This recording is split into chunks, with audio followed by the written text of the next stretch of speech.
Hello everybody, and welcome to my build and review of the LEGO Star Wars 75345 501st Clone Troopers Battle Pack. It comes with 4 Clone Troopers and 119 pieces. This is the front of the box, and this is the back of the box. It also has the Clone Wars 20-year anniversary logo on it as well. Let's get into it.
And there we go. And first up for the review is going to be the minifigures. From left to right, they are the 501st Clone Specialist, the 501st Heavy Troopers, and the 501st Officer. The heads for these minifigures are the same as usual, the regular clone head that is in 12 other sets. And the legs for the first 3 on the left, being the Specialist and the 2 Heavy Troopers, are the default 501st clone legs. The legs for the officer over here are newly printed. They are the regular 501st legs with a printed waist cape on just the front. There is no side waist cape printing on either side or on the back. I don't think that's a great detail to make because it kind of looks bad when you're not looking at it directly from the front. because you can see the white on the sides. The helmets are also newly printed. They are brand new 501st helmets with the helmet holes. Other than that, they are the same helmets as the other 501st clones. The 501st Heavy Trooper, though, on the other hand, is a remolded or a repainted Commander Cody helmet, as you can see with the top lines right there being blue instead of that brownish orange. With these, they are slightly inaccurate though, because they should also have the Commander Cody thing on the chin that goes out from left to right as well, not just the blue stripe.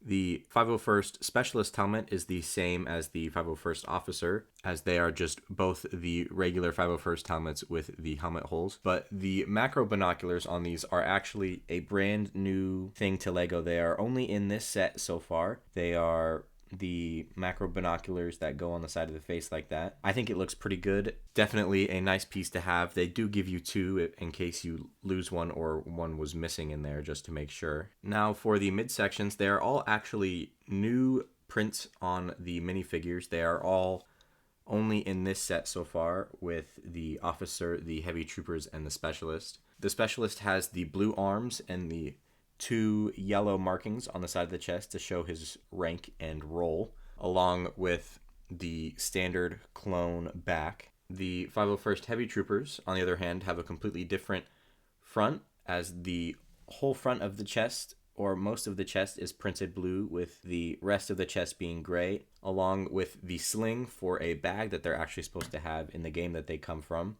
And on the back, they have their little box that they carry. This is also a new piece. This little piece is a new printed piece. And the back also has the rest of the sling coming around from the front.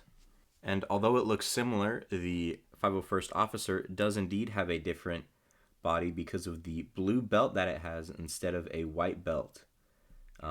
Everything else, I assume, is the same. I don't exactly have the thing right next to me. It also has a blue back right there as well, along with the blue belt.